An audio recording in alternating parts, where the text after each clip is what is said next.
Hi friends, నేను మీ Jayakrishna. Big Boss house అయితే ఫైనల్గా అయితే వస్తుందన్నమాట. Sorry, Big Boss Telugu season 8 అయితే ఫైనల్గా అయితే వస్తుంది. గౌతమ్ని గెలిపించాలి అని నేనైతే తెలుగు ఆడియన్స్ని అయితే కోరుకుంటున్నాను అనమాట. అంటే నిఖిల్ కూడా గెలవాలి అని ఉంటుంది. కాకపోతే తెలుగుడు అయినటువంటి గౌతమ్ గెలిస్తే మనకు కొద్దిగా మనం గెలిచిన ఫీలింగ్ ఉంటుందని చెప్పి గౌతమ్ని గెలిపించుకోవాలి అని నేనైతే కోరుకుంటున్నాను. ఇక్కడ గొప్ప ట్విస్ట్ ఏంటంటే ప్రీ ఓటింగ్ రిజల్ట్స్లో అయితే గౌతమ్ నిఖిల్ అయితే దగ్గర దగ్గర మా అయితే 10-20 ఓట్లతో ఉన్నట్టే చూపిస్తుంది అనమాట. అంటే నేను చెప్పినట్టు ఇద్దరిలో ఎవరు గెలిచినా సరే మహా అయితే 100, 200, 300 లేకపోతే 1000 ఓట్లతోనే గెలిచే ట్విస్టే కనిపించింది అనమాట, గౌతమ్ కానీ నిఖిల్ కానీ. అసలు గౌతమ్కి అయితే మామూలు ఫ్యాన్ ఫాలోయింగ్ అయితే లేదు. అసలు తను అంతకుముందు సీజన్లో అశ్వత్థామ 2.0 కింద కొద్దిగా ట్రోల్ అయినా సరే ఈసారి మాత్రం కప్పు కొట్టే వెళ్తాడు. ఎందుకంటే అంత బాగా ఆడాడు, అంత బాగా స్టాండ్ తీసుకున్నాడు. అంతమంది కన్నడ బ్యాచ్ కూడా తినొక్కడే సమాధానం చెప్పగలిగాడు అనమాట. ఎంత మెచ్యూర్గా మాట్లాడేవాడు అంటే అసలు నాగార్జున గారికి కూడా సమాధానం చెప్పేవారు. నాగార్జున గారే డైరెక్ట్గా ఇండైరెక్ట్ పిఆర్ అయ్యారనమాట గౌతమ్ కృష్ణకి అయితే. అంత బాగా మనోడిని అయితే లేపుకుంటూ తీసుకెళ్ళిపోయారు అలాగా గౌతమ్ కృష్ణని అయితే. అసలు ఎక్కడ ఉండాల్సిన గౌతమ్ కృష్ణ ఎలిమినేట్ అయిపోయాడు. మణికంఠకి మనోడిని పక్కన పక్కన పెట్టి మణికంఠ సెల్ఫ్ ఎలిమినేట్ అవ్వకపోతే మనోడు ఎప్పుడో ఎలిమినేట్ అయిపోవలసినోడు కప్పు కొడుతున్నాడు. కొట్టాలి, మీరందరూ కొట్టించాలి గౌతమ్ కృష్ణని. నిఖిల్ అంటావా, నిఖిల్కి ఫ్యాన్స్ ఉన్నారు, అది నాటికల పరంగా వచ్చిన ఫ్యాన్స్. గౌతమ్ కృష్ణకి నెగిటివ్ నుంచి పాజిటివ్కి వచ్చాడు,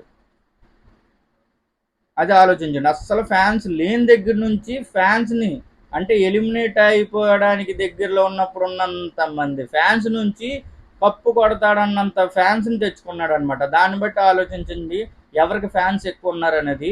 నిఖిల్కి అయితే స్టార్టింగ్ నుంచి నిఖిల్ కొడతాడు, కప్పు కొడతాడు. ఫస్ట్ నుంచి మనకి 30% ఓటింగ్ అయితే ఎప్పుడు నామినేషన్స్లో ఉన్నా కనిపించింది. వేరే ఎవరు కంటెండర్లు ఉన్నా సరే కన్ఫామ్ 25% ఓటింగ్ అయితే నిఖిల్కి అయితే ఉండదు. కానీ ఎప్పుడైతే గౌతమ్ కృష్ణ రేజింగ్లోకి వచ్చాడో అప్పటి నుంచి అలా పైకి వెళ్తున్నాడు తప్పితే గౌతమ్ కృష్ణ కిందకైతే ఎప్పుడు రాలేదు. ఎప్పుడైతే ఈ కన్నడ బ్యాచ్ మనోని నామినేషన్ చేశారో, మనోని సింగిల్ వారియర్ కింద నిలబడ్డాడో గౌతమ్ కృష్ణ, అప్పటి నుంచి అయితే గౌతమ్ కృష్ణ అయితే 10% ఓటింగ్లో ఉన్న గౌతమ్ కృష్ణ అంటే 10% అంటే ఎలిమినేటింగ్కి ఇంకా లీస్ట్ మణికంఠ గౌతమ్ కృష్ణ ఎలిమినేట్ అయిపోతున్న టైంలో సెల్ఫ్ ఎలిమినేషన్ చేసుకొని మణికంఠ వెళ్ళిపోతే గౌతమ్ కృష్ణ ఎలిమినేషన్ అవ్వాల్సిన వాడు కప్పు కొట్టేస్తాడు అనమాట. మరి తెలుగు ఆడియన్స్ గౌతమ్ కృష్ణకి ఓటింగ్ మాత్రం గట్టిగా కొట్టాలని నేనైతే అనుకున్నాను. నేనేం పిఆర్ని కాదు, ఏం కాదు. నాకున్న బేకారీ 1000 సబ్స్క్రైబర్లు కూడా లేదు, 900 సబ్స్క్రైబర్లు. నా పిఆర్ టీం కూడా నన్ను ఎవరు అప్రోచ్ అవ్వరు.